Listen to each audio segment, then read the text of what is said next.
Reproduction में हम लोग दो तरह का पढ़े थे, एक पढ़े थे ए सेक्सुअल, तो ए सेक्सुअल पार्ट का दो था। ए सेक्सुअल में यूनिसेक्सुअल था और यूनिसेलुलर था, मल्टीसेलुलर था। तो उसमें आपको प्लांट्स और सभी वायरस, बैक्टीरिया, फंजाई, इन सब के बारे में हम लोग पढ़ा गया था। अब आ गया है reproduction, sexual reproduction in animal.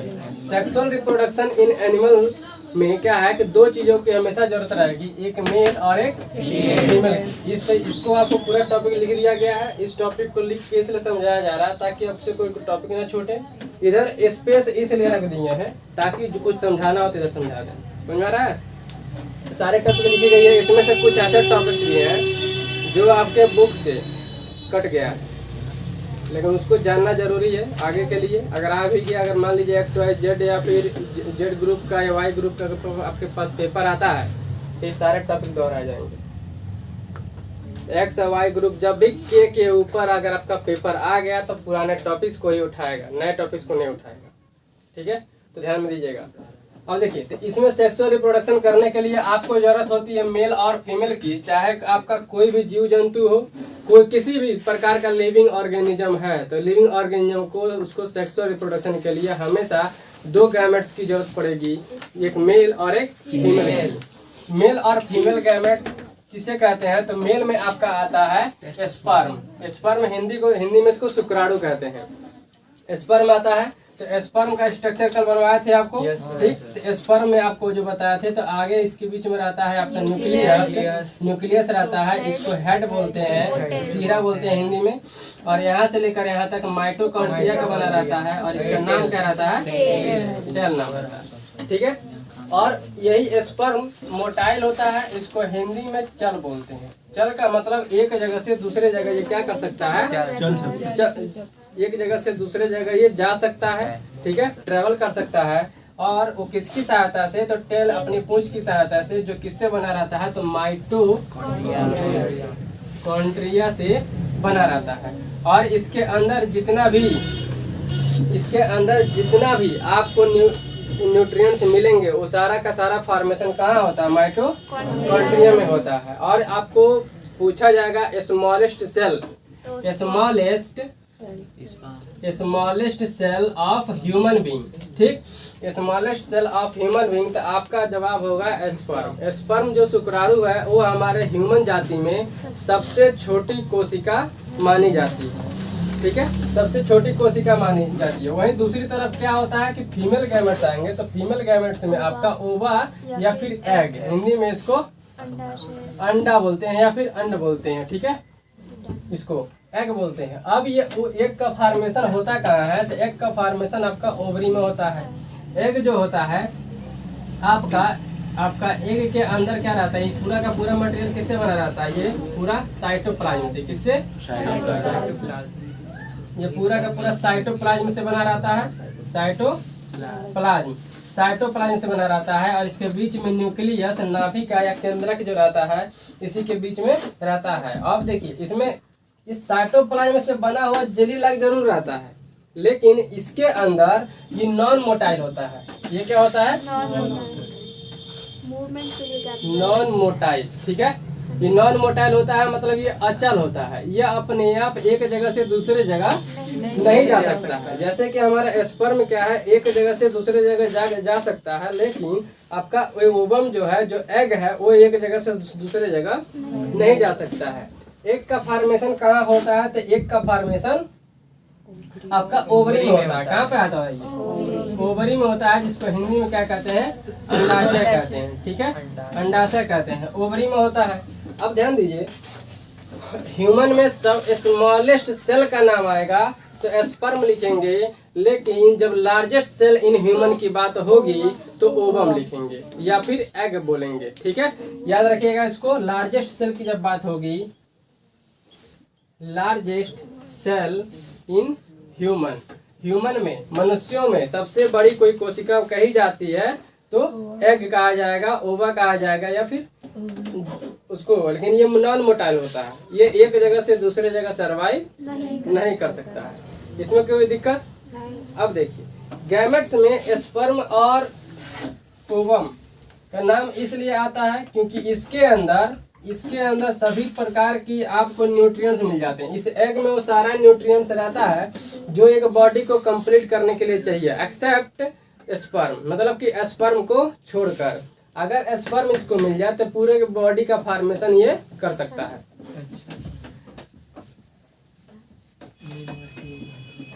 अब देखिए समझिएगा, स्पर्म समझ में आया?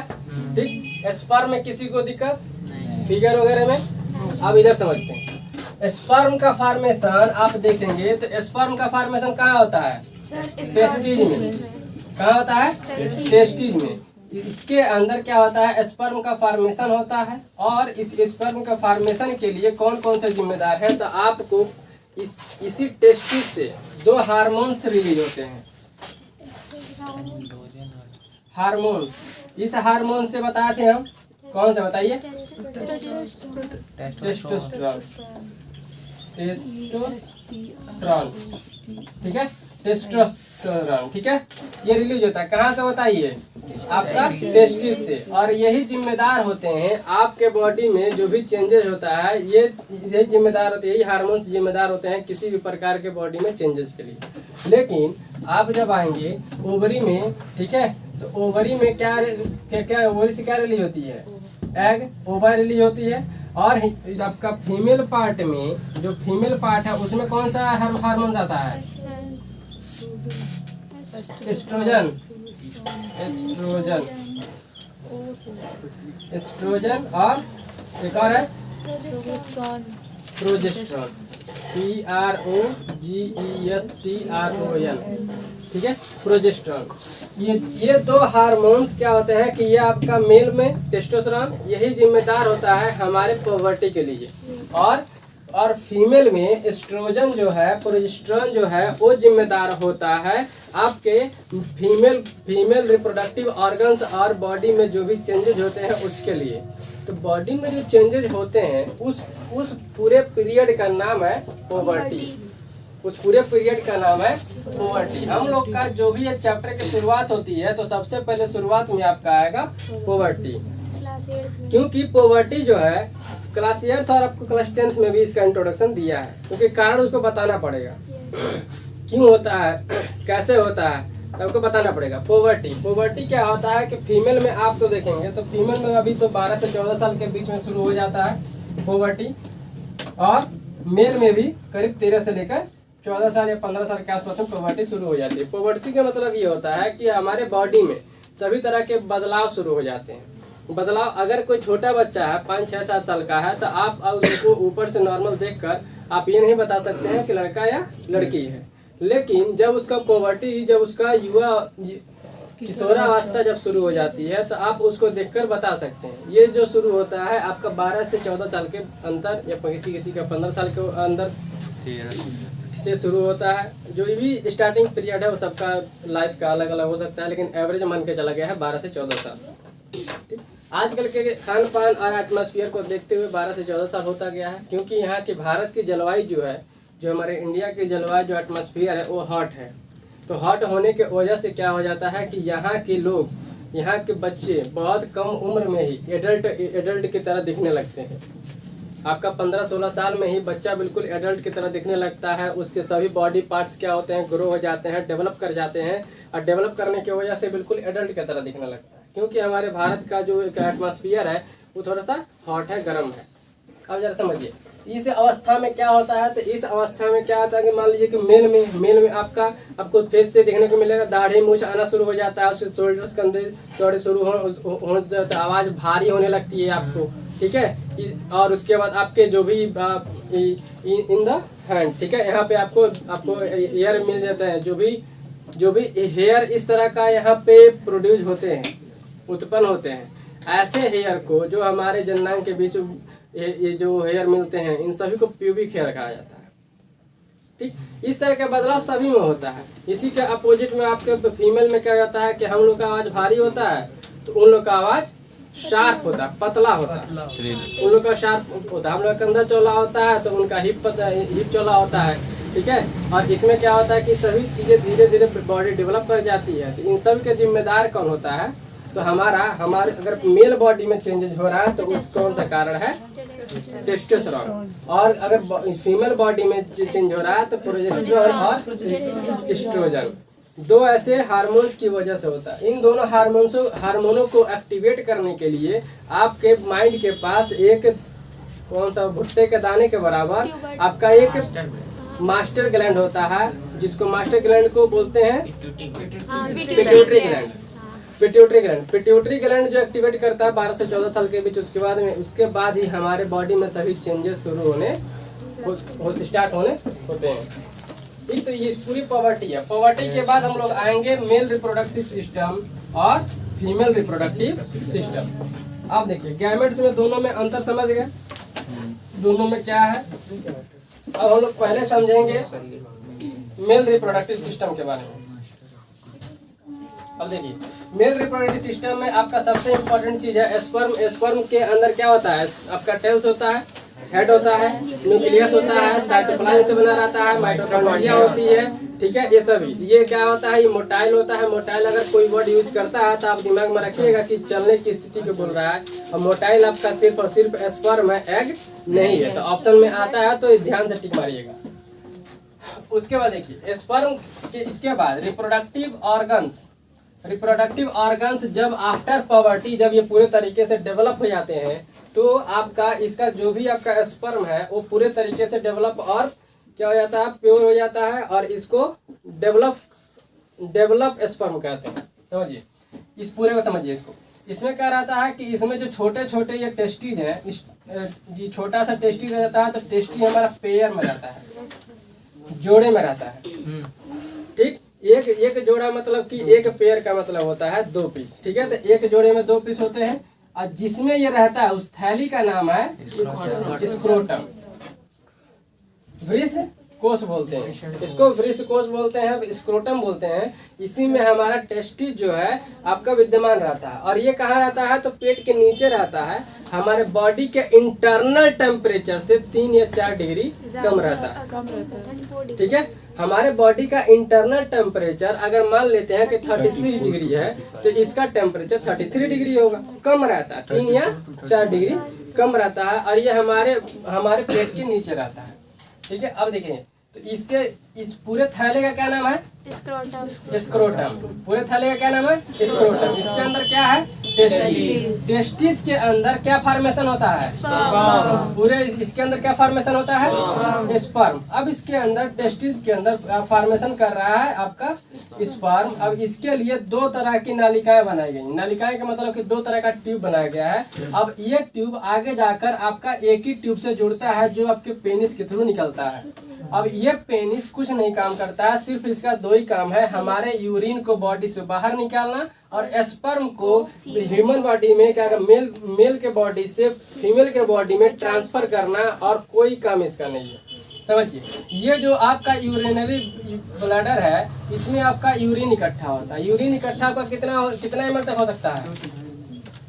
200 से 250 ml तक ये क्या हो सकता है? ये इकट्ठा हो सकता है। लेकिन ज़्यादा इकट्ठा हो जाता है तो ये ठीक किडनी के नीचे होता है।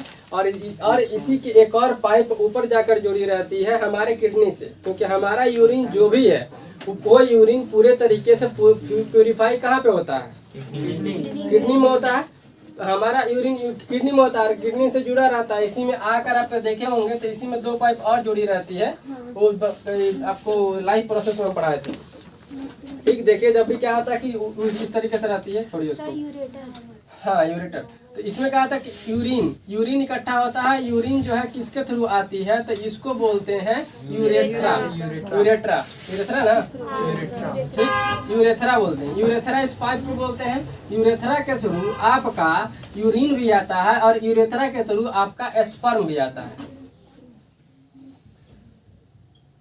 यूरेथ्रा के थ्रू आपका स्पर्म शुक्राणु भी उसी के थ्रू आता है। लेकिन इसके पीछे जो एक जंक्शन लगा हुआ है, जंक्शन का मतलब ये हो जाता है, जैसे मान लीजिए कि यहाँ आप गोरखपुर जंक्शन बोलते हो, तो जंक्शन का मतलब एक जगह से रास्ता को डेविएट करना। ठीक, तो जब जिस गाड़ी को जाना है तभी वो गाड़ी आएगी जाएगी। ठीक, तो यहाँ पर जंक्शन में बहुत ढेर सारी गाड़ियाँ रहती हैं, जिसकी समय होता है हो जाता है। उसी प्रकार से यहाँ भी होता है। तो यहाँ भी जंक्शन है।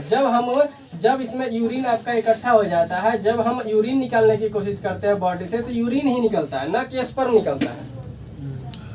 ठीक, जब हम क्या करते हैं कि जब स्पर्म निकालने की कोशिश करेंगे तो ये स्पर्म क्या करता है कि सभी यहाँ पर बनता जरूर है और मूव करके धीरे धीरे जाकर कहाँ पे इकट्ठा हो जाता है, तो सेमिनल वेसिकल्स पे, सेमिनल वेसिकल में जाके इकट्ठा हो जाता है। और ये क्या करता है कि उस स्पर्म को थोड़ा सा और तरल और थोड़ा लिक्विडिफाई कर देता है, थोड़ा सा और गीला कर देता है। और गीला करने के कारण उसके पीछे किसका हाथ रहता है, तो प्रोटेस्ट ग्लैंड के होता है। अब प्रोटेस्ट ग्लैंड क्या करता है, गीला कर देता है। और ये जो प्रोटेस्ट ग्लैंड है हमारे स्पर्म को आगे की तरफ बढ़ने में मदद करता है।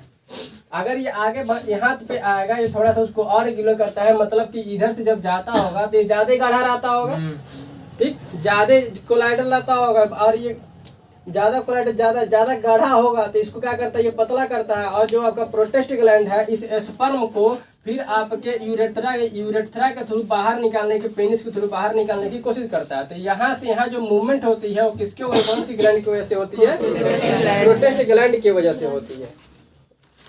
समझ रहा? ठीक, तो प्रोटेस्ट ग्लैंड के थ्रू ये होती है। अब यहाँ से यहाँ बाहर आएगा तो ये आज इतना आसानी से नहीं आता है, उसके लिए मैथोन या फिर किसी तरह का उसकी हरकत होती है तभी वो आता है। कभी कभी सुने होंगे कि नाइट फॉल हो जाती है। ठीक है, नाइट फॉल हो जाती है, तमाम तरह की किशोरावस्था में जब देखेंगे तो नाइट फॉल की प्रॉब्लम आ जाती है। तो नाइट फॉल की प्रॉब्लम इसलिए नहीं आती है, कॉमन सेंस की बात है कि जब भी अगर मान लीजिए कोई नदी है, अगर उसमें पानी भर गया है तो ज़्यादा भरेगा तो ओवरफ्लो हो जाता है। तो ओवरफ्लो हो जाता है हमारे बॉडी में, इसमें इस स्पर्म में हमारे बॉडी का करीब अगर टोटल न्यूट्रिएंट्स की बात की जाए तो कहा जाता है शास्त्रों में कि 7 से 10 दिन का खाया पिया आपका इसके अगर एक बार रिलीज करते हैं तो 7 से 10 दिन तक बॉडी पे इफेक्ट रहता है। और इसको इकट्ठा करते हैं तो आपको धीरे धीरे बॉडी क्या कर जाती है कि बॉडी में जो मेडुला है, जो लर्निंग पावर की क्षमता है, वो आपका स्ट्रांग होने लगता है। और जिससे आपकी याददाश्त, आपके शरीर और हष्ट पुष्ट होते चले जाते हैं। अगर 24 घंटे में ये फार्मेशन होता है, ठीक है, 24 घंटे में इसका एक बार फार्मेशन होता ही होता है। अगर ये बॉडी से आप रिलीज कर दे रहे हैं, ठीक, तो इसमें क्या है, बॉडी से रिलीज कर दे रहे तो कोई दिक्कत की बात नहीं है, उससे कोई बीमारी वगैरह तो नहीं होती है। लेकिन आपके धीरे धीरे सोचने समझने की क्षमता कम होने लगती है। बॉडी में जब आपकी ताकत नहीं रहेगी तो सोचने समझने की क्षमता भी नहीं रहती है। ठीक है, तो वो धीरे धीरे मेडुला आपके बॉडी को धीरे धीरे कमजोर करने लगता है। आप समझिए, इसलिए जब ये जाकर ब्लड को डिफ्यूज करता है तो ब्लड को और स्ट्रांग बनाता है, ताकत बनाता है। व्हाइट ब्लड सेल भी उससे स्ट्रांगली काम करते हैं। अब देखिए बॉडी से बाहर आ जाएगा। ये पूरा समझ में आया? बोलिए, ये पूरा समझ में आ गया आपका मेल रिप्रोडक्टिव सिस्टम? इसमें किसी तरह का कोई दिक्कत? अब आते हैं हम लोग फीमेल रिप्रोडक्टिव सिस्टम में। फीमेल रिप्रोडक्टिव सिस्टम में क्या होता है कि जो आपका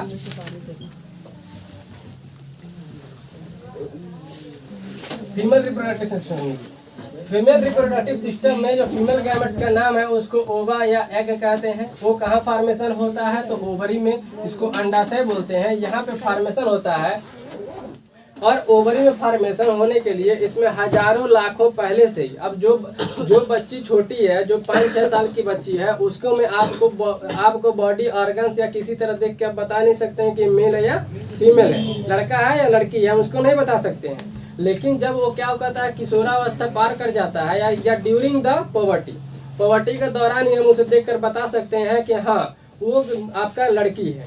तो लड़की होगी तो पॉवर्टी शुरू होती है, तो उस समय क्या होती है कि इसके नाम है फोलिकल नाम है।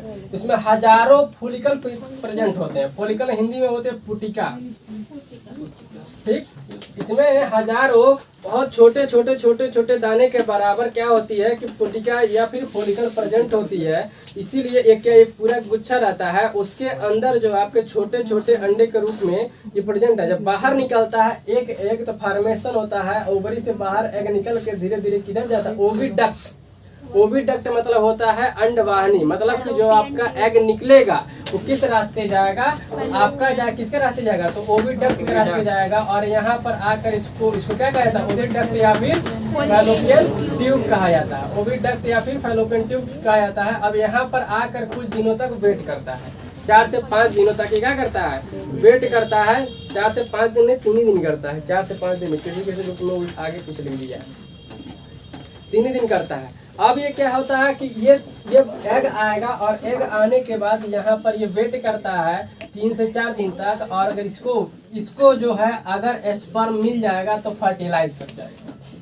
ठीक, अब स्पर्म जाएगा कैसे? तो स्पर्म जाने के जो रास्ता है वो सबसे पहले आपका वेजाइना पड़ता है, बीच में आपका फिर क्या होता है सर्विक्स, या फिर इसको कुछ लोग कार्विक्स भी पढ़ते हैं। ये जो आपका जो क्षेत्र दिखाई दे रहा है ये क्षेत्र आपका यूटेरस है, जिसको गर्भाशय या बच्चेदानी बोलते हैं। इतना ये नॉर्मल नहीं रहता है, अंदर से बहुत कॉम्प्लेक्स रहता है। जब भी ये एग का फॉर्मेशन होता है तो यूटेरस में भी एक तरह की मोटी दीवार की तरह एक म्यूकस उस पे फॉर्मेशन होना शुरू हो जाता है। म्यूकस को ये समझ में आता है कि जो यहाँ पे एग फॉर्मेशन हो रहा है ये क्या करेगा कि ये फर्टिलाइज होकर फिर से वो एम्ब्रायो और धीरे धीरे बच्चे के रूप में तब्दील होगा, उसको ऐसा लगता है। लेकिन ऐसा नहीं होता है, जब तक आप स्पर्म इसके थ्रू आप यहाँ से पास नहीं करेंगे, जब तक स्पर्म जाता है तो स्पर्म जाते हैं दोनों तरफ जाते हैं, इसके दोनों तरफ। ओवरी भी आपका पेयर में होती है, ओवरी भी आपका पेयर में होती है। अगर आपका टेस्टिज भी पेयर में होता है, टेस्टिज भी पेयर में होता है, ओवरी भी पेयर में होती है। लेकिन अंतर क्या होता है कि ओवरी आपके बॉडी के इंटरनल अंदर होती है और ये आपका टेस्टिज जो है बॉडी के एक्सटर्नल होता है। ये दोनों में अंतर अब जब समझिए। अब जरूरी थोड़ी है कि इधर से ये आपका एग का फॉर्मेशन हो, नहीं, ये भी हो सकता है कि एग का फॉर्मेशन आपका इधर से भी हो सकता है। तो हर महीने में अल्टरनेट ये होता रहता है, महीने में एक बार इस साइकिल चलती है। अब जरा समझिए, छोटी छोटी पुटिकाएं होती हैं, इससे जो बाहर निकलेगा उसे हम एग कहेंगे, और ये एग जाएगा उसको ओविडक्ट कहा जाएगा। वो जाकर कहाँ रुकता है तो फैलोपियन ट्यूब में रुकता है, और फैलोपियन ट्यूब के जब नीचे आएंगे तो ये आपका यूटेरस बच्चेदानी कहते हैं, नीचे आप आएंगे तो सर्विस या कर्विस कहते हैं, इसको वेजाइना कहते हैं। और कितने 2 पेयर में आपका ओवरी है। अब जरा समझिए, ये सारी चीजें तो होती हैं, लेकिन ये पूरा का पूरा एग जो है करीब 28 दिन में क्या होता है कि धीरे धीरे ये आपको कहाँ चला आता है, यूटेरस में। अब ये यूटेरस में चला आता है। अगर यूटेरस में आने के बाद, यूटेरस में आने से पहले अगर इसको स्पर्म अगर मिल जाता है तो ये फर्टिलाइज होकर जाइगोट बन जाएगा, फर्टिलाइज होकर जाइगोट बन जाएगा। याद रखिएगा, जब फर्टिलाइज होता है तो जाइगोट बनता है। इसमें बहुत लोग कंफ्यूज रहते हैं।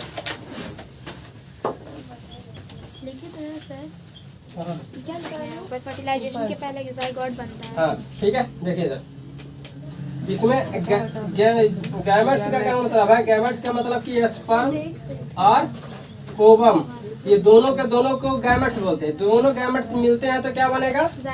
जाइगोट बनेगा। और जाइगोट कब बनेगा? जब फर्टिलाइजेशन होगा। तो फर्टिलाइज होने के बाद क्या बनता है? जाइगोट। और जाइगोट के बाद बनता है एम्ब्रायो, और एम्ब्रायो के बाद बनता है बॉडी पार्ट्स। ठीक है, बॉडी पार्ट्स तब ये बनना शुरू होता है, समझ रहा है? ठीक, तब ये जाकर बॉडी पार्ट्स बनना शुरू होता है। और एम्ब्रायो जो बनता है आपका, एम्ब्रायो मिटोसिस। ठीक, एम्ब्रायो जो बनता है आपका मिटोसिस या फिर माइटोसिस भी बोलते हैं। ठीक है, मिटोसिस, इसको अर्धसूत्री विभाजन, सूत्री विभाजन बोलते हैं, समसूत्री विभाजन, समसूत्री बोलते हैं इसको। तो ये क्या होता है कि ये समसूत्री विभाजन ये अपने आप को पूरे तरीके से डेवलप करता रहता है। छोटा छोटा गोला गोला ऐसे बनता जाएगा, और छोटा छोटा ये गोला गोला बनते बनते क्या करता है कि गोल आकार का जैसे फुटबॉल की तरह ये हो जाता है, उसी तरह छोटा सा। अब ये क्या होता है, एम्ब्रायो होने के बाद धीरे धीरे क्या होता है कि यहाँ से आपका आता जाएगा, और आकर आपको कहाँ पे बढ़ जाता है तो यूटेरस में। यूटेरस में जब आकर ये चिपक जाता है, बैठ जाता है, तो उसको बोलते हैं इम्प्लांटेशन। जब आकर वो बैठता है तो उसको क्या बोलते हैं? इम्प्लांटेशन। इम्प्लांटेशन बोलते हैं। जब वो आकर बैठ जाता है तो इम्प्लांटेशन बोलते हैं। और उसको खोखला रहता है बिल्कुल। मिटोसिस से बना हुआ कोई भी चीज, आप कोई भी चीज नहीं, मतलब एम्ब्रायो जो है वो खोखला पहले बनता है, खोखली खोखली बॉल रहती है, उसी से बनती जाती है, और बनने के बाद एक बड़ा सा एम्ब्रायो बन जाता है, जो जाकर कहाँ धस जाता है तो वो धस जाता है आपका यूटेरस में।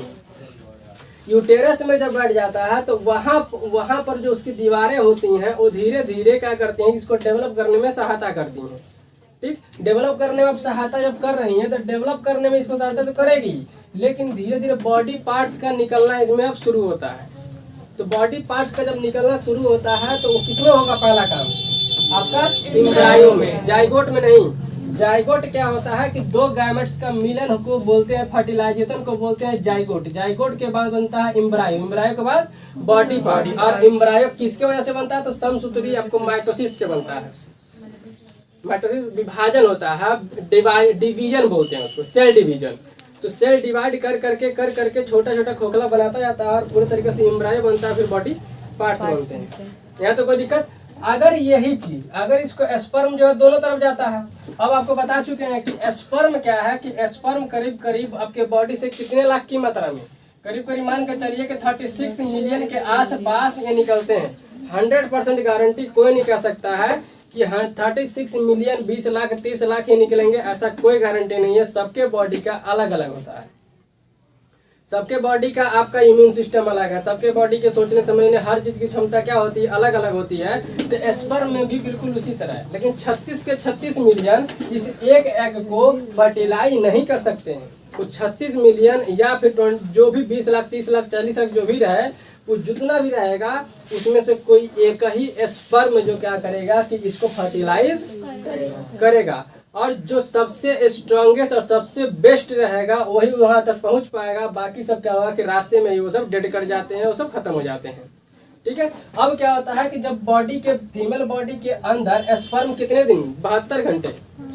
ठीक, 72 घंटे स्पर्म अगर फीमेल बॉडी के अंदर चला गया है तो 72 घंटे तक वो जीवित रहता है। और उस नॉर्मल तरीके से कितने दिन तक जीवित रहता है? कितने देर तक? कितने देर तक बताइए, बताते हैं हम। 36 मिनट।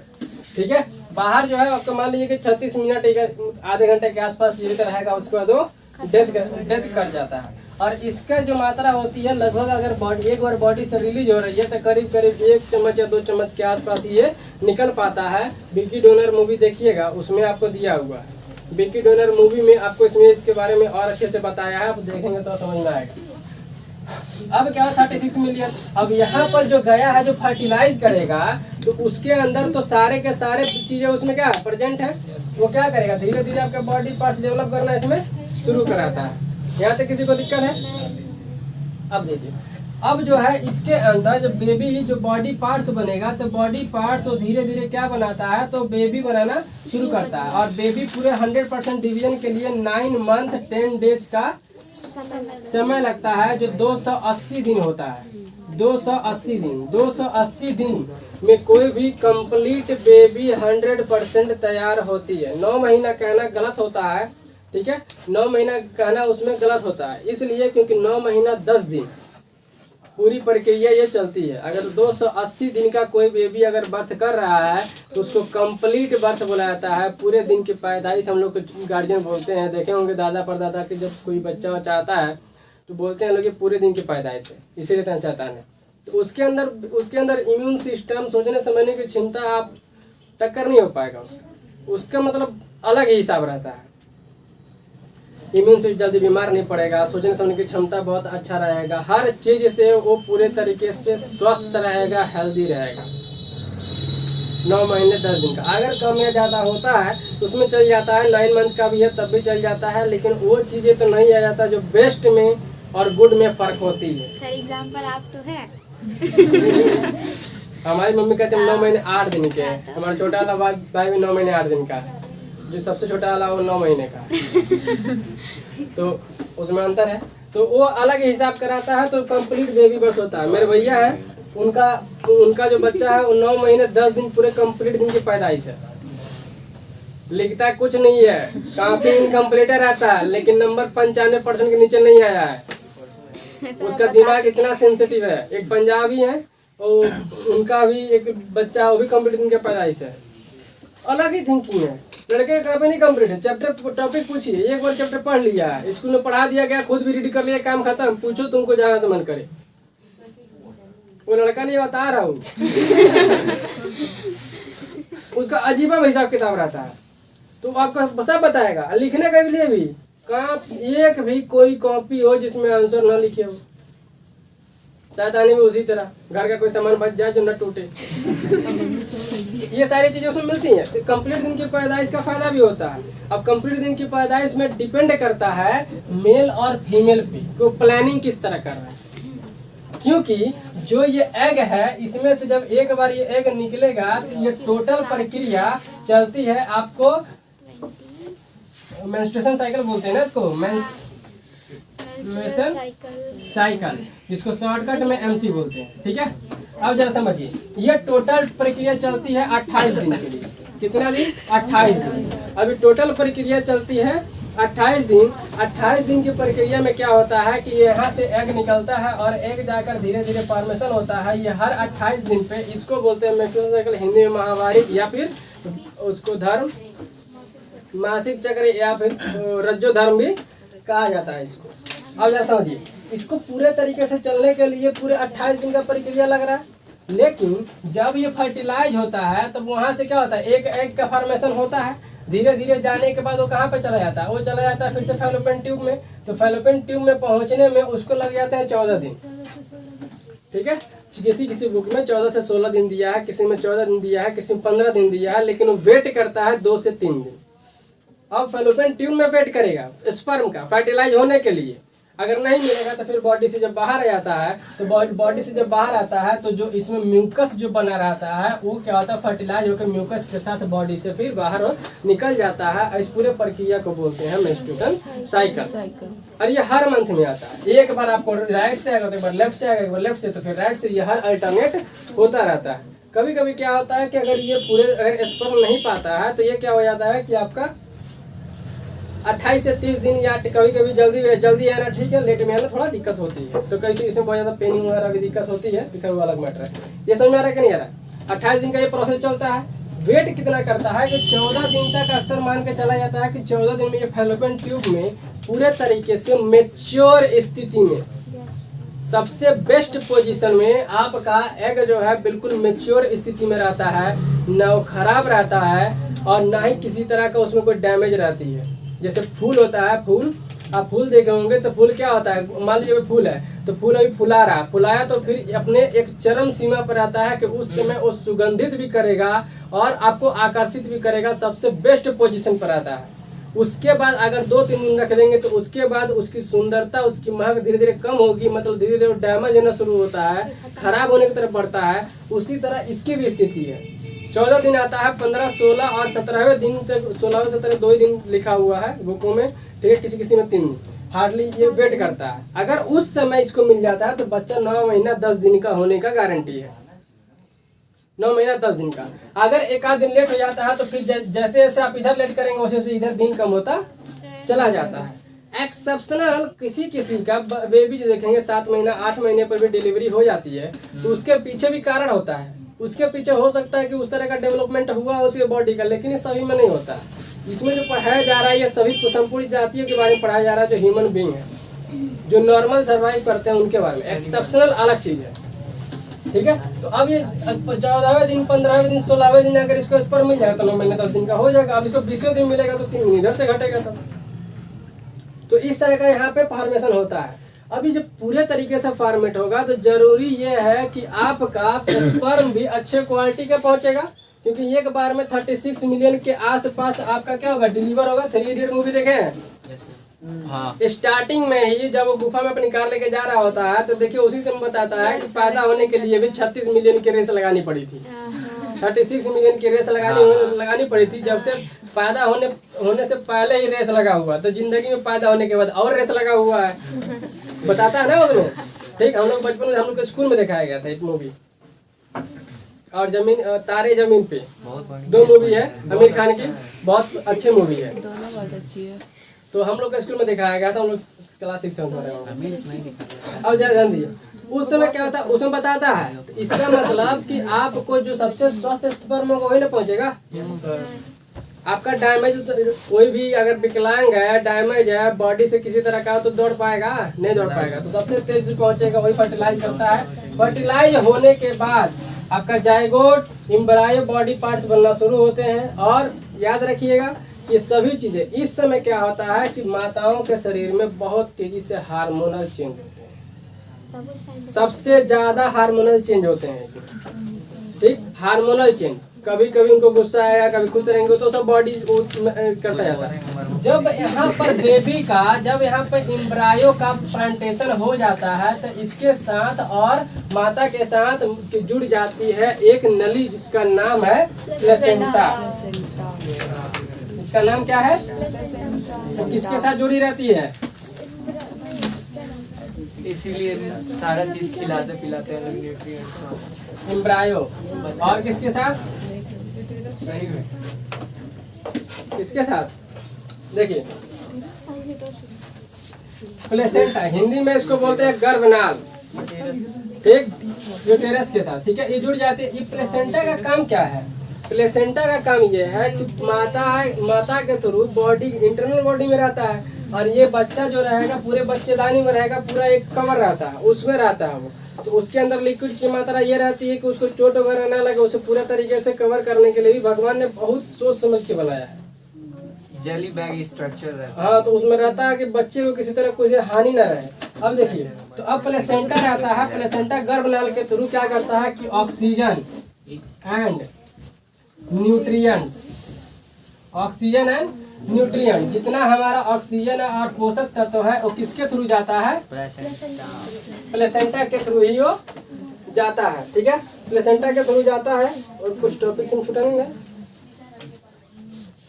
ये तो अलग चीज है, ठीक है। ये यहाँ से लेकर यहाँ तक क्या होता है? न्यूट्रिएंट्स और ऑक्सीजन उसी के थ्रू ही जाता है, ठीक है, प्लेसेंटा के थ्रू। बेबी को न्यूट्रिएंट्स तब तक मिलता रहता है जब तक बेबी पूरे तरीके से बॉडी से बाहर ना आ जाए। तो देखिए, जब बाहर हम लोग, जब भी कोई बेबी बर्थ होता है, पैदा होता है, तो देखिए उसको नाड़ी से, नाभि होता है ना ये, ठीक, उसको कट किया जाता है, ठीक, उसी के थ्रू सारे बॉडी का जितना भी माँ जो कुछ खाएगी पिएगी वो सारा न्यूट्रिएंट्स उसको जाएगा, माँ ऑक्सीजन लेगी तो उसको भी ऑक्सीजन मिलेगा, ठीक है। ये सारी चीजें उसको होती है। और कहने वाले ये भी कहते हैं कि 7 महीने पे बच्चा जो है हरकत करने लगता है, माँ बाप की बातें सुनने लगता है, 8 महीने पे भी सुनने लगता है। तो इसी तरह देखिए कि आप अभिमन्यु तो अभिमन्यु क्या था कि 8 महीने के आसपास तो पेट में था। अभिमन्यु किसका? सुभद्रा का पुत्र था ना, ठीक। तो उसका जब उसमें पेट में था तो अर्जुन जो है चक्रव्यूह की रचना सुना रहे थे, तो एंट्री करने का तो सुन लिया था, तो बच्चा सुनता भी है। आप बोलिए, आवाज पहचानता है। तो जब वो पैदा होता है तो, ठीक, जब वो पैदा होता है तो देखिए, जब इसका आवाज बचपन से माँ का आवाज तो सुनबे करता है, तो उसको माँ का आवाज तुरंत पहचान लेता है। माँ बोलेगी तुरंत चुप हो जाता है, ठीक है, खिलाएगा उसकी आवाज सुन के चुप हो जाएगा। माँ का गोद में आते हुए चुप हो जाता है, दूसरे गोद में जाकर तुरंत चिल्लाएगा, पिता का आवाज सुनेगा तब, अगर पिता प्रेजेंट है तो, ठीक है। तो वहां पर क्या होता है कि वो सुनता है अर्जुन पेट में ही, तो उसको याद रहता है कि आप अंदर जाने का द्वार आपका, उसको सुन लेता है कि चक्रव्यूह में प्रवेश कैसे करना है। लेकिन उसकी माता सो जाती है तो बच्चे की भी सुनने की क्षमता खत्म हो जाती है। तो इससे ये पता चलता है कि बच्चा तब तक जागेगा जब तक माँ जागेगी, बच्चा तब तक सुनेगा जब तक माँ सुनेगी, माँ सो जाएगी तो बच्चा भी सो जाएगा। तो इससे ये पता चलता है। हमारे यहाँ तो खैर महाभारत और रामायण को नहीं पढ़ाया जाता है हर एक टॉपिक पे, अमेरिका में इसको बाकायदे एक टॉपिक पढ़ाया जाता है कि ये हुआ तो क्यों हुआ, कैसे हुआ, इसका कारण क्या है, भविष्य में क्या है, पास्ट में क्या था, सब पढ़ाया था। वो अलग चीज है। प्लेसेंटा समझ में आ रहा है कि नहीं? ठीक है, ये प्लेसेंटा समझ में आ रहा है कि नहीं आ रहा है? ठीक, तो ये पूरा टॉपिक समझ आ गया? यहाँ तक कोई दिक्कत नहीं। अब देखिए, ये सारी चीजें खत्म होने के बाद हम लोग चले आते हैं डिजीज पे। अब क्या है कि सबसे ज्यादा डिजीज की प्रॉब्लम अगर कहीं होती है तो सबसे ज्यादा प्रॉब्लम आपको देखोगे मिलेगी फीमेल से। नॉर्मल वाला डिजीज तो खैर अलग है, लेकिन कुछ सेक्सुअल ट्रांसमिटेड डिजीज होती है जिसको STD, सेक्सुअल ट्रांसमिटेड डिजीज, ठीक है, जो क्या होता है कि सेक्सुअली संपर्क में आने पर होता है। जब सेक्सुअली किसी के कांटेक्ट में आप आएंगे तो डिजीज होंगे, तो कुछ बैक्टीरिया कुछ वायरस के थ्रू होता है। तो इसमें जो पहला डिजीज है आपका, इसका हिंदी में लिखेगा जी, बैक्टीरियल डिजीज, इसको सुजाक बोलते हैं। ठीक है। ये दोनों आपका बैक्टीरियल डिजीज है। कैसा है ये? Bacterial disease. मतलब कि ये क्या होते हैं कि ये दोनों डिजीज जो है सिफिलिस, ज्यादा सेक्स करने से भी तमाम तरह की बीमारियां हो जाती हैं, ठीक। तो ये बैक्टीरियल डिजीज है। अब क्या है, बैक्टीरियल डिजीज अगर हो जाती है किसी को तो समझिए उसमें आपको कैसा कैसा हो जाएगा। तो उसमें आपको तमाम तरह के जलन महसूस होगा या फिर किसी यूरिन में दिक्कत आएगी, ठीक। अगर वहाँ पे किसी तरह का आपका सूजन हो गया है तो सूजन टाइप का दिक्कत आ जाता है। तो तमाम ऐसी दिक्कतें वहाँ पे आती हैं। तो इसको बोलते हैं सेक्सुअली ट्रांसमिटेड डिजीज। तो जरूरी नहीं है कि फीमेल के बॉडी में ही है तो उसी में रहेगा। अगर कोई मेल पर्सन उसके साथ सेक्सुअली कांटेक्ट में आता है तो उसको भी ये बीमारी हो जाती है, क्योंकि ये बैक्टीरिया के द्वारा है, एक से दूसरे में तुरंत ये फैल जाती है। और यही नहीं, अगर इस फीमेल के थ्रू अगर उसने क्या है कि उसके यूरिन के थ्रू भी पता चल जाता है, यूरिन के कांटेक्ट में कोई आ गया तब भी उसको ये बीमारी हो जाती है। बैक्टीरियल डिजीज है। नीचे आपका आ जाता है AIDS, acquired immuno deficiency syndrome. इसको जो है नॉर्मल भाषा में HIV कहते हैं। HIV ह्यूमन इफिशियंसी वायरस, ठीक है। ह्यूमन इफिशियंसी वायरस का मतलब ये होता है कि क्या करता है कि हमारे पूरे बॉडी को पूरा इम्यून सिस्टम डाउन कर देता है। और अभी तक इसकी बीमारी ढूंढी नहीं, इस बीमारी का इलाज जो है ढूंढी नहीं गई है, ना ही खोजा गया है। खोजा तो जा रहा है लेकिन अभी तक परमानेंट इलाज इन बीमारियों का नहीं मिला। ये दोनों बीमारियां जो है लाइलाज रहती हैं। ये इसको अभी तक कोई परमानेंट इलाज नहीं मिला है। एड्स तो सर 2 सेकंड में हो ठीक है। और HIV एड्स आपको कुछ नहीं, एक वायरस है। विद इन 2 सेकंड अगर सेक्सुअली कांटेक्ट में आप आते हैं, ठीक है, किसी HIV एड्स के संपर्कित मेल या फीमेल दोनों में से कोई एक संक्रमित है, तो अगर आप कांटेक्ट में आते हैं तो with in 2 second you can get HIV virus. 2 second के भीतर HIV एड्स इसमें आपका हो जाएगा। और इसका कोई इलाज नहीं है। इसमें शरीर को कमजोरी हो जाती है, बुखार खांसी हो जाता है और धीरे धीरे आदमी एक समय के बाद मर जाता है, वो डेथ कर जाता है। वो काफी दिन तक सरवाइव नहीं कर सकता है, उसकी सारी पूरी इम्यून सिस्टम ही डाउन हो जाती है। इसलिए इसका नाम है ह्यूमन इफिशियंसी वायरस। इसीलिए आजकल जब भी कोई शादी ब्याह भी देखिए आजकल हो रहा है तो HIV एड्स पूरा सारा जांच रिपोर्ट कराने के बाद लड़का वाला अपने हॉस्पिटल में बुला रहा है, लड़की वाले अपने बुला रहे हैं, उसको जांच करवा रहे हैं, दोनों रिपोर्ट देख रहे हैं। उसके बाद जो है उसके बाद शादी भी आजकल चल रहा है, क्योंकि बीमारियां फैली हुई हैं। एक को होगा तो उसके बच्चे को भी खतरा है, उसके खानदान को पूरा खतरा है। तो इस तरीके से हो सकता है और आने वाला जो शादी का जो जीवन होता है वो बहुत खतरनाक हो जाता है उसमें। ये तमाम ऐसी बीमारियां हैं जो डिजीज होती हैं, जो सेक्सुअली ट्रांसमिटेड डिजीज बोलते हैं, STD बोलते हैं। अब लोग बढ़ते हैं फर्टिलाइजेशन। जब पढ़ा रहे थे तो आपको बता दें, फर्टिलाइजेशन 2 प्रकार का होता है। एक होता है एक्सटर्नल फर्टिलाइजेशन और एक होता है इंटरनल फर्टिलाइजेशन। एक्सटर्नल फर्टिलाइजेशन आपको मेढक मछली ये सब करते हैं। मेढक मछलियाँ क्या करती हैं कि जो मेल है वो अपना स्पर्म छोड़ देता है, तो स्पर्म के ऊपर एक जेली के स्ट्रक्चर साइटोप्लाज्म में रहता है जो उसके न्यूक्लियस को सेफ रखता है और तैरता रहता है। और जो फीमेल आपका मछली या फिर मेढक रहते हैं वो भी क्या करता है कि वो भी आपका अपना एग जो है रिलीज कर देते हैं, उस पर एक प्रोटेक्शन लगा रहता है। जब दोनों मिलते हैं तो दोनों मिलकर फिर से एक नया फॉर्मेशन कर लेते हैं। तो इसको बॉडी के बाहर हो रहा है, ये बॉडी के बाहर हो रहा है तो इसको बोलेंगे एक्सटर्नल फर्टिलाइजेशन, बाहरी निषेचन या बाहर निषेचन बोलते हैं इसको। आ रहा समझ में नहीं आ रहा? इंटरनल फर्टिलाइजेशन आपके ह्यूमन बीइंग एनिमल्स में मिल जाएंगे। तो एनिमल्स में कौन कुछ ही एनिमल्स में बाहर फर्टिलाइजेशन होगा। कुत्ता, बिल्ली, सियारा, हाथी, कोई भी जानवर उठा लिए, सब में इंटरनल फर्टिलाइजेशन है। हम लोग सोचने समझने वाले अच्छे जानवर है, हम लोगों में भी कैसा होता है? इंटरनल फर्टिलाइजेशन होता है, ठीक। तो इंसानों में इंटरनल फर्टिलाइजेशन होता है, माताओं में भी क्या होता है? इंटरनल फर्टिलाइजेशन होता है। लेकिन सबके फर्टिलाइजेशन के बाद जो बेबी को पालने की समय है वो बिल्कुल अलग अलग है। आपको हम एक नाम बताए थे, अमेरिका ओस्मोसिस, सफेद हाथी, ठीक, जो सिर्फ 12 ही दिन में अपना बच्चा पैदा कर देता है। तो जाहिर सी बात जब कम दिन में पैदा होगा तो कम दिन में मरी हो जाएगा। हाथी भी बताया, व्हाइट एलिमेंट बताया था, कितने दिन में पैदा करता है? 300 कुछ दिन में, 665, दुगना होगा क्या? 609, दुगना होगा क्या? ठीक है। 609 दिन के आसपास में उसका सबसे ज्यादा होता है। 609 दो साल। एक साल में तो ह्यूमन बीइंग पैदा होता है। नॉर्मल एक साल में तो क्या होगा, ह्यूमन बीइंग पैदा हो रहा है। ठीक है, तो 600 दिन में उसका 2 साल के आसपास में सर उसका बच्चा होगा तो पता भी चलेगा। धरती पे गिरेगा तो मालूम पड़ेगा कि हाथी हुआ है। लगेगा ना?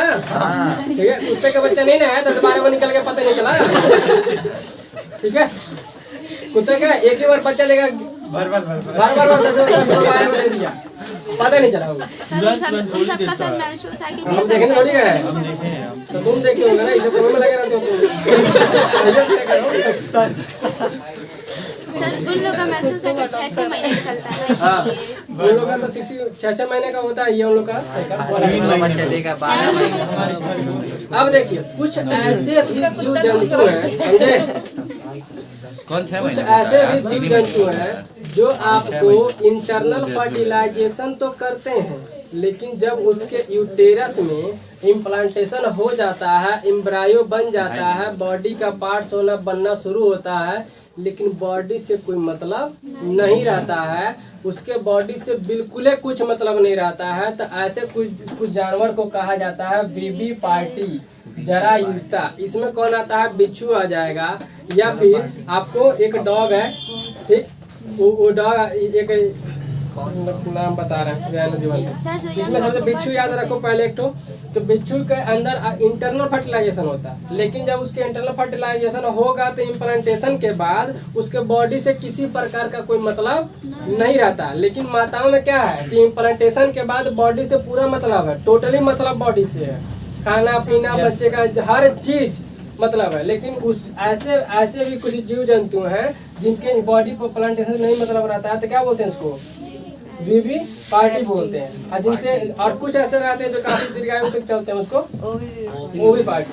अब फैमिली प्लानिंग आपको मस्ट इम्पॉर्टेंट है। ये चैप्टर इसमें इसीलिए पढ़ाया जाता है ताकि आप उसमें फैमिली प्लानिंग सीख सकें। इसके बाद आप जैसे जैसे, क्योंकि आपका ये किशोरावस्था है, पॉवर्टी है, तो इसमें इसलिए सिखा दिया जाता है कि आने वाले समय में जब आप इसके ओर बढ़ेंगे तो आपको फैमिली प्लानिंग आना चाहिए। अब देखिए, भारत हो या दुनिया में सबसे ज्यादा कोई चीज सबसे खतरनाक स्थिति है तो बर्थ कंट्रोल। अगर क्योंकि देखिए नॉर्मल सी बात है, जब आपके घर में लोग कहते हैं छोटा परिवार सुखी परिवार, तो छोटा परिवार सुखी परिवार क्यों होता है, उसके अगर किसी के घर में 1 या 2 बच्चे हैं तो वो अगर कमा रहा है तो पूरा अच्छे से खिला पिला कर पढ़ाई। अब किसका इफेक्ट पड़ गया, पहला इफेक्ट आपको सीधा सा पड़ गया पहले खाने पीने का। अगर अच्छे से खिला पिला लेगा, अच्छे से पहना लेगा कपड़े का, उसके बाद उसका दुख बीमारी चिकित्सा का, ठीक। चौथी चीज उसको पढ़ाई लिखाई शिक्षा पे, पालने पोसने पे, ठीक, उसकी रिक्वायरमेंट पूरा करने पे। तो छोटा परिवार सुखी परिवार इसलिए कहा जाता है क्योंकि उस बच्चे को सारा कुछ अच्छे से मिल जाता है। अब ऐसे देखिए, तमाम जाइए मोहल्ले में, एक हमारे परिचय के हैं, उनके 9 बच्चे हैं, ठीक, 3 और कर लेते हैं। हाँ, तो वो खरा लगा 3 और कर लेते हैं, इंडिया टीम में जाता। अब शाहजहां क्या था, शाहजहां ने इतने ढेर सारे बच्चा पैदा कर दिया था कि वो बेचारे हाँ, उसकी पत्नी का क्या नाम था, मुमताज मर गई। तो मुमताज की कौन सी बीमारी हो गया था, सेक्सुअल ट्रांसमिटेड डिजीज हो गया था, ठीक। जब लगातार प्रेगनेंसी हो गई तो बेचारी मरवा करेगी, बोले कब्र से बाहर आ जाएगा। बहुत प्यार करता था अपनी वाइफ से, कितना प्यार इतना ज्यादा प्यार करो, बेचारी ना रहे। रावण के 100 बच्चे थे, 100 बच्चे एक माँ के नहीं थे, 1 लाख। अरे कौन रावण 100 बच्चे एक माँ के नहीं थे, ठीक है, उसमें कई माएँ थी, 2-4 ठीक है, हो सकते हो, ठीक है, 2-4 माएँ कैसे बात करते हो, 100 माँ तब ना। अब जो भी उस समय का राजा की कहानी खैर अलग, आप समझिए। बच्चों से फैमिली प्लानिंग को इसमें समझाया गया है। फैमिली प्लानिंग करने के लिए हम लोग को इन सभी चीज को पूरे तरीके से सोचना पड़ता है। भारत की जनसंख्या देखिए बेरोजगारी का सबसे बड़ा कारण है आपका पॉपुलेशन कंट्रोल। ठीक है, पॉपुलेशन कंट्रोल क्या होता है कि अगर इसमें मान लीजिए पॉपुलेशन कंट्रोल नहीं किया जाएगा तो हमारे भारत में तमाम तरह की ये सब अनवांटेड खाने वाली चीज़ें क्यों आ रही हैं, मैगी है, पास्ता है, ये सब जितनी चीज़ें आ रही हैं जो हमारे सेहत के लिए सही तो नहीं है, लेकिन खाने के लिए एक चीज़ से 4 चीज़ बनाई जा रही है, इसको प्यूरिफाई कर करके, क्योंकि अगर पूरी जनसंख्या को खिलाने पिलाने की जिम्मेदारी हमारे देश पे है तो उसको खिलाने पिलाने सबको खाना नहीं दिया जा सकता है। तो किसी को एक टाइम भूखा भी रहना पड़ता है, तो कोई एक टाइम बर्गर खा के जीता है, तो कोई पिज्जा खा के जीता है। तो कारण भी यही सब चीज़ है कि जो इस पे बेरोजगारी है, इकोनॉमिक्स है, शिक्षा व्यवस्था है, कपड़ा है, हर एक चीज़ पे सेक्टर पे पूरे प्रभाव ये पड़ता है। क्या चीज़? बर्थ कंट्रोल इसीलिए बहुत ज़रूरी है।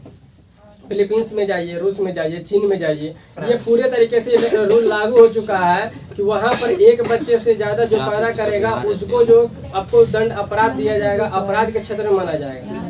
ठीक, इंडिया में अब लागू हुआ है।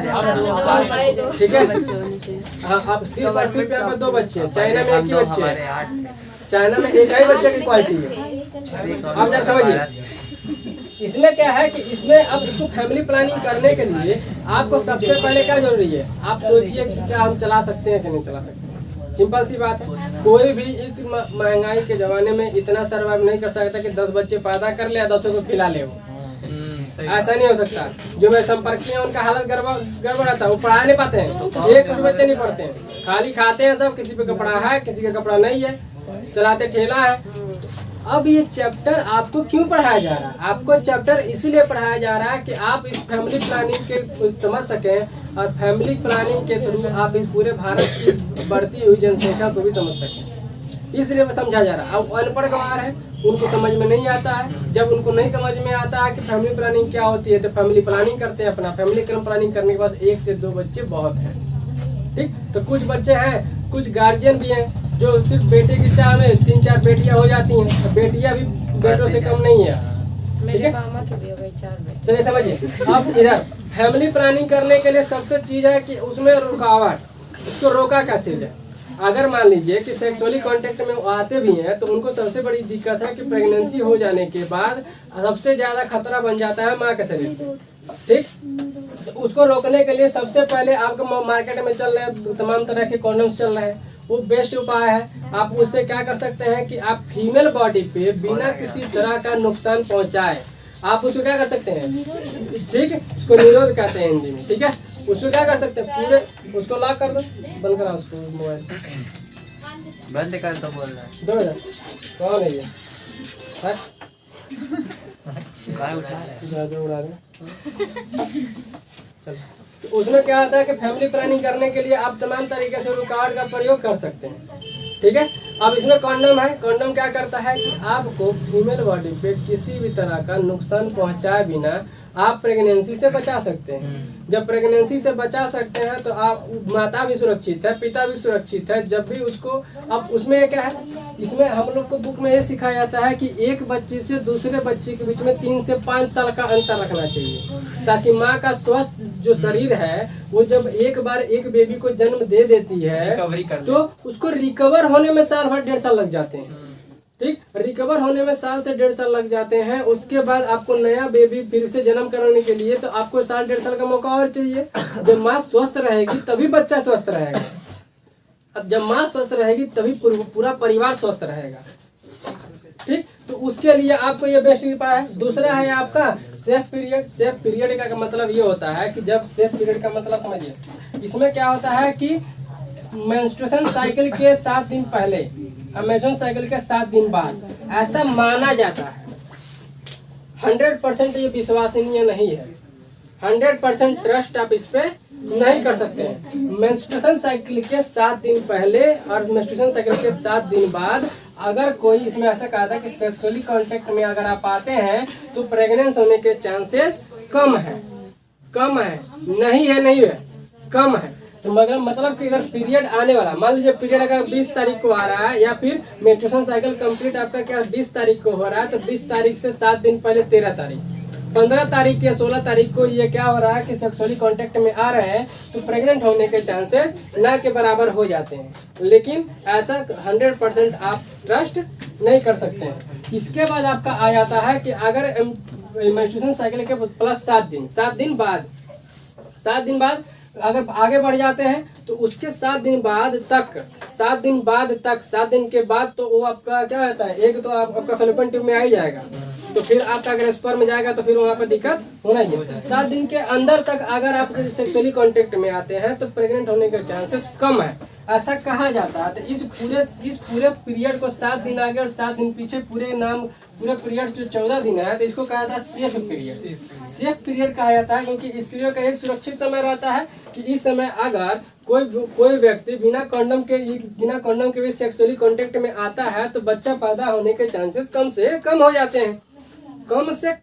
हैं, ना नहीं रहता है। क्योंकि आपका स्पर्म उसके बॉडी के अंदर कितने दिन 36 से 72 घंटे तक वो जीवित रहता है, ठीक है। 36 से 72 घंटे के अंदर अगर वो जीवित है तो इसका मतलब कि 8वें-9वें दिन अगर ये कांटेक्ट में आ गया तो हो सकता है फर्टिलाइज हो जाए, ठीक। 100% गारंटी कोई भी चिकित्सा कोई भी रिसर्च आपको नहीं दे सकती है, समझा रहा। अब इसको बोलते हैं सेफ पीरियड। इसके बाद आता है आपका इंटर आउटरेन, इसको बोलते हैं अंतःगर्भ डिवाइस। अगर मेंस्ट्रुअल साइकिल के टाइम पे कोई रिलेशन में आए तो क्या होगा? तो वो रिलेशन, क्योंकि मेंस्ट्रुएशन साइकिल जो होता है वह कहाँ से निकलता है, वो निकलता है उसके 2 रास्ते होते हैं। एक हमारा जहाँ से यूरिन निकलता है वहाँ से, और एक हमारा यूटेरस से, ठीक है। तो 2 रास्ते होते हैं। तो उस समय सेक्सुअली कांटेक्ट में आने से कोई दिक्कत तो नहीं होती है, लेकिन नहीं होना चाहिए उस समय। अगर होता है तो तमाम ऐसे बैक्टीरियल डिजीज हो सकता है, मेल फीमेल दोनों को हो सकता है, ऐसा होता है तमाम ऐसे। किसी डॉक्टर से पूछे तो उसका भी सलाह यही रहता है, करने को तो कर सकते हैं लेकिन आपको पूरे तरीके से उसमें आपको बीमारियों को दावत देना कहते हैं, बीमारियों को दावत देना। अब जा समझिए। इसके बाद अब क्या है कि कुछ डिवाइस आते हैं, कॉपर टी आ गया, माला डी गोली आ गई, तमाम ऐसे हैं। लेकिन गोली खिलाइए या कॉपर टी लगाइए तो कॉपर टी का मतलब क्या होता है कि टी के आकार का इस तरह का आता है, प्रचार आप देखे होंगे, टी के आकार का आता है। वो क्या कर देता है कि वो आपके फैलोपियन ट्यूब के पास ये लग जाता है, 3 से 5 साल तक चलता है, लेकिन ये 100% काम नहीं कर सकता है। ये भी आपका 80 से 90% के आसपास ही गारंटी लेता है। गारंटी कौन लेता है? तो आपके अच्छे क्वालिटी के कॉन्डम्स लेते हैं, करीब 90 से 95% तक ये आपको गारंटी देते हैं कि हाँ इसके थ्रू किसी भी स्पर्म का रिलीज फीमेल बॉडी के अंदर नहीं होगा। जब आपके स्पर्म का रिलीज होगा नहीं तो एग फर्टिलाइज करने का सवाल ही नहीं उठता है, ठीक। तो ये 95% तक अच्छे क्वालिटी का, लोकल क्वालिटी वाले भी दिक्कत करते हैं। अब इधर देखिए, इसमें आपका आ गया डिवाइस में कॉपर टी आ गया, और एक आता है क्रीम, उसको स्पर्म करके कुछ क्रीम होता है जो फीमेल लगाते हैं। तो फीमेल लगाने के बाद जो स्पर्म है बॉडी के अंदर नहीं जा पाता है, वो बाहर से रिलीज होकर बॉडी के बाहर रह जाता है, यह डिवाइस। इसके बाद आपका आता है परमानेंट मेथड, पॉपुलेशन कंट्रोल करने के लिए परमानेंट मेथड मतलब आप सुने होंगे कि किसी का ऑपरेशन हो गया है, अब उसका बच्चा नहीं पैदा होगा, तो इसका मतलब क्या हुआ? स्पर्मिसाइड क्रीम का नाम है सर, वेजाइनल पील्स। हाँ, वो भी आता है, तमाम ऐसी चीजें हैं। लेकिन ये किसको पता रहेगा? जो पढ़ा लिखा रहेगा, जो फैमिली प्लानिंग करेगा, उसी को तो पता रहेगा, ठीक। जो अपने परिवार को सुरक्षित, अपने बच्चे को सुरक्षित चाहेगा, वही तो ये सब सोचेगा, ठीक है। तो ये सभी चीजें होती हैं। सर जो पिल लेगा सर उसका फर्टिलाइजेशन में प्रॉब्लम नहीं होगा? जो लोग पिल लेंगे उसको फर्टिलाइजेशन में प्रॉब्लम नहीं होता। कि जैसे माला डी गोली है या कोई आप टैबलेट खाते हैं, उसमें क्या कर देता है कि फर्टिलाइजेशन नहीं होता। जैसे 72 आवर वाली गोली आती है, 72 घंटे वाली, तो अगर कोई सेक्सुअली कांटेक्ट में आ गया है और उसका स्पर्म यूटेरस में गिर गया है तो 72 घंटे के अंदर खिलाने पर क्या हो जाता है कि आप उसको खिला दीजिए, फर्टिलाइज नहीं होने देगा। जो भी यहाँ पे होगा तुरंत वहाँ पे काट कर फिर बॉडी से बाहर रिलीज करवा देता है। अब वो करवाने को तो कराता है, उसको अनफर्टिलाइज करने देता है, लेकिन पूरे तरीके से इफेक्ट कौन से एरिया को करेगा? तो पूरे बच्चेदानी को ही इफेक्ट करेगा, पूरा बच्चेदानी को इफेक्ट करेगा। आप कोई क्रीम का सहारा लेते भी हैं तो आपका वेजाइना जो है, वेजाइनल में तमाम तरह के बीमारियों को दावत दे रहे हैं, क्योंकि बना तो केमिकल से ही है, अगर कोई टैबलेट खा रहा है, दवाई खिला रहा है, किसी तरह को खिला रहे हैं, तो आपका वेजाइनल कभी कभी सुनते होंगे किसी का बच्चा नहीं होता, तो वेजाइनल का कहाँ पर डिफेक्ट है? वो आपके यूटेरस में दिक्कत है, बच्चेदानी में दिक्कत है। जब बच्चेदानी में दिक्कत होगा तो बच्चा भी स्वस्थ नहीं होगा, हो सकता है कि परमानेंटली डैमेज हो जाए। तो परमानेंटली डैमेज होने के बाद कोई भी फीमेल बच्चे को पैदा नहीं कर सकती है। इसीलिए किसी भी प्रकार का केमिकल या किसी डिवाइस पे भरोसा नहीं करना चाहिए। तो ये साइंटिस्टों ने अच्छा निकाला, सबसे बेस्ट ऑप्शन ये रहता है। उसके बाद परमानेंट मतलब किसी के 2 बच्चे हो गए, ठीक है, तो 2 बच्चे हो गए तो कोई जरूरी नहीं है कि आप ऑपरेशन कराएं। तमाम वैसे मार्केट में सुविधाएं चल रही हैं, आप उसका यूज करिए, लेकिन किसी भी प्रकार से फीमेल के बॉडी पे इफेक्ट ना पड़े ऐसा व्यवस्था कराइए। तो ऐसा व्यवस्था आपका निरोध है, इसके अलावा नहीं है। अब देखिए परमानेंट डिजीज में, परमानेंट मेथड में परमानेंट पूरे तरीके से बंद हो जाए, मतलब कि अब बच्चा चाहिए ही नहीं, मतलब कि आप विदाउट कॉन्डम सेक्स करिए फिर चाहे जैसे भी। अब इसमें देखिए, इसमें आता है वेसेक्शन, इसको बोलते हैं वास डिफरेंस। वास डिफरेंस आपको इसको बोलते हैं ना। अब क्या होता है कि 2 तरह की नसबंदी होती है। नसबंदी 2 तरह की होती है। ये क्या करता है कि यहीं पर काट कर यहीं पर सील देगा, ठीक है, काम खत्म। अब ना आपका स्पर्म तो बनेगा जरूर, अब ब्लड हो जाएगा, डिफ्यूज होता रहेगा, उसी का मतलब है। अभी क्या, जब ब्लड जो है आपका किसके थ्रू, जब इस यही काट के सिलता है यहाँ पे ना, और यहाँ पे, ठीक, अरे सर नहीं, हाँ वही कटेगा, ठीक है, यहीं पे कट कर देगा। जब ये पहुंचेगा ही नहीं, तो समझिए जब आपका स्पर्म यहाँ पर स्पर्म क्या है कि इसी के थ्रू यहाँ से होकर जाएगा और उसके बाद बाहर आता है। तो ये क्या करता है, वास डिफरेंस को कट करके वहीं पर उसे छोड़ देते हैं, तो उसको बोलते हैं पुरुष नसबंदी, ठीक है। ये परमानेंट मेथड है कि अब ये जो भी आपका मेल पार्टनर रहेगा, ये कभी भी अब ये क्या कर सकते हैं, बच्चा पैदा नहीं कर सकते हैं। उसके बाद बात आती है आपकी फीमेल में। तो फीमेल में क्या होता है कि फीमेल को बोला जाता है ट्यूबेक्शन, याद रखिएगा, ऑप्शन में आ सकता है। ट्यूबेक्शन बोल सकते हैं फैलोपियन ट्यूब। तो ये फैलोपियन ट्यूब जो अंडवाहिनी है, इसको काट के इसको सिल देते हैं। तो इसको काट के जब सिल देते हैं तो क्या होता है कि आपका नॉर्मल मासिक चक्र तो चलता रहता है, जो मेंस्ट्रुएशन साइकिल है चलता रहता है, लेकिन फिर क्या हो जाता है कि आता तो रहता है लेकिन फिर से उधर ही आपका रोज वापस हो जाता है। इसमें दोनों तरफ काटते हैं ना? हाँ, दोनों तरफ काटेंगे तभी तो, एक ही तरफ काटेंगे तो फिर एक तरफ से तो चलता ही रहेगा उसका, स्पर्म पहुंचेगा ही नहीं उस तरह। ठीक है। तो स्पर्म पहुंचने वाले को काम काट के बच्चेदानी को जब बच्चा पैदा करना है नहीं है, तो यूटेरस बच्चेदानी का काम क्या है, तो बच्चेदानी को भी बाहर निकाल देते हैं हम लोग। बच्चेदानी को भी क्या करते हैं, बाहर निकाल देते हैं उसी समय। तो आपका जब उसका काम नहीं है तो इसका भी कौन काम है, रहने देंगे तब भी कोई दिक्कत नहीं, काट के नॉर्मल सिल दीजिए। तो आजकल लेजर से कट करके छोड़ देते हैं और सिल के छोड़ देते हैं, देखेंगे तमाम 5-10 मिनट लगता है। लेकिन ये सब कराने की जरूरत नहीं है, मार्केट में सुविधा है। आप क्यों किसी को शरीर को इफेक्ट करो। इसीलिए चैप्टर आपको क्लास 10 में पढ़ाया जाता है, इसीलिए ताकि आपको आगे के जीवन को आप सुलभ बना सकें, अच्छे से बना सकें, इसीलिए, और कोई बात नहीं है। समझ में आया? ये पूरा चैप्टर अब खत्म हो गया यहाँ पे, अब इसमें कोई टॉपिक नहीं छूटी हुई है।